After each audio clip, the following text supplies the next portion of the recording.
உடம்புக்கு ஹெல்த்தான ஒரு கருவேப்பிலை தொக்கு தான் வைக்க போகிறோம். வாங்க எப்படி செய்யுதுன்னு பார்க்கலாம்.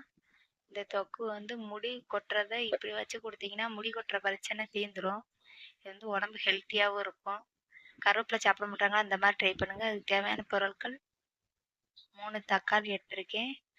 ஒரு 10 சின்ன வெங்காயம் உரித்து பொடி பொடியாக நறுக்கி வச்சுருக்கேன். எலுமிச்சை சைஸ் அளவுக்கு புளி கறி எடுத்து வச்சுருக்கேன். பாருங்கள், கருவேப்பிலை நல்லா வாஷ் பண்ணி எடுத்துருக்கேன்.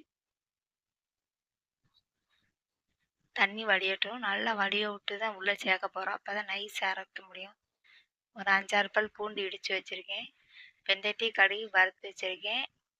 ஒரு 6-7 இது வத்தல். இப்போ வெந்தயத்தையும் கடுகையும் அரைச்சிக்கலாம். அரைச்சி எடுத்தாச்சு, பொடி பண்ணி வச்சுக்கலாம். இப்போ கருவேப்பிலை தான் ஃப்ரெண்ட்ஸ் அரைக்க போகிறோம். பாருங்கள், நல்லா அரைச்சாச்சு, மையாக அரைச்சாச்சு. இந்த ஸ்டேஜுக்கு அரைச்சிக்கோங்க. அப்போ தான் டேஸ்ட்டாக இருக்கும் இது. இப்போ அடுப்பை ஆன் பண்ணி கடாயை வச்சு தாளிப்பு முறைக்கு தான் போக போகிறோம். வாங்க. பாருங்க, எண்ணெய் நல்லா, இதுக்கு வந்து நல்லெண்ணெய் தான் சேர்க்கணும். நான் 4 ஸ்பூன் நல்லெண்ணெய் சேர்த்துருக்கேன்.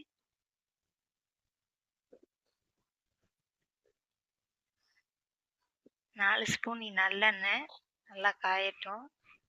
ஸ்டேஜில் கடுகு வெந்தயம் லைட்டாக போட்டுக்கோங்க. ஏன்னா பொடி பண்ணி வச்சுருக்கோம்ல, அதனால் லைட்டாக சேர்த்துக்கலாம். கருவேப்பிலை சேர்த்துக்கலாம். இப்போ பொடி பொடியாக நறுக்கி வச்சுருக்கோம்ல சின்ன வெங்காயம் தான் அதுக்கு ஃப்ளேவரு. இஞ்சி பூண்டு இடித்து வச்சுருக்கோமோ அதையும் சேர்த்துக்கலாம். இப்போ 2 வத்தல் கிள்ளி போட்டுக்கோங்க. இந்த ஸ்டேஜில் வெங்காயம் சேர்த்துக்கலாம். நல்லா வதங்கட்டும். இப்போ வெங்காயம் வதங்கட்டும். இது வந்து 3 நாளைக்கு கெட்டு போகாது. இந்த இது வச்சு சாதத்துக்கு, தோசைக்கு, இட்லிக்கு சாப்பிட்டுக்கலாம். சூப்பராக இருக்கும் ஃப்ரெண்ட்ஸ். வீட்டில் கருவேப்பிலை ஒதுக்கி ஒதுக்கி வைக்கிறவங்களுக்கு இந்த மாதிரி செஞ்சு கொடுங்க. வாரத்தில் 2 நாள் செஞ்சீங்கன்னா உங்கள் முடி கொட்டுற தீர்வு குறைஞ்சிடும். நீங்களே சொல்வீங்க சூப்பராக இருக்குண்டு. நல்லா வதக்கிக்கலாம்.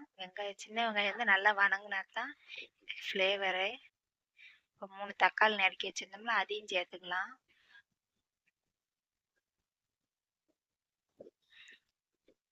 குழந்தைகளுக்கு ஊட்டச்சத்து குறைபாடு இருந்தால் கண்டிப்பாக இதை வச்சு கொடுங்க. பாருங்க, எண்ணெய் பிரிஞ்சு வருது, நல்லா வதங்கிருச்சு. இன்னும் வதங்கணும். தக்காளி வந்து பொடி பொடியாக இருக்கணும். இப்போ நல்லா வதங்கும். இப்போ இந்த ஸ்டேஜில் நம்ம அரைச்சி வச்சிருந்தோம்னா அதையும் சேர்த்துக்கிட்டோம்.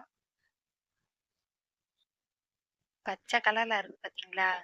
இப்போ வந்து நல்லா கிளறி விட்டுக்கிட்டே இருந்தீங்கன்னா தண்ணி வற்றி கலர் மாறி சேஞ்ச் ஆயிரும். பாருங்க, நல்லா கலக்கி விடுங்க. பச்சை வாடை போகட்டும். அப்போதான் கருவேப்பிலை வாடை போகும்.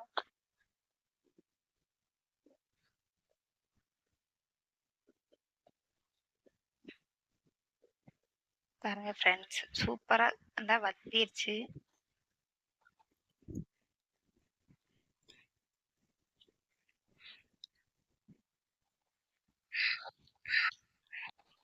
பாருங்க, நல்லா வத்திருச்சு.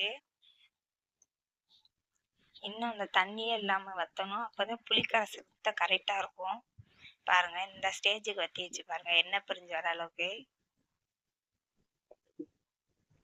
இந்த ஸ்டேஜில் ஒரு உருண்டை புளி கரைச்சி வச்சிருந்தோம்னா அதையும் சேர்த்துக்கலாம்.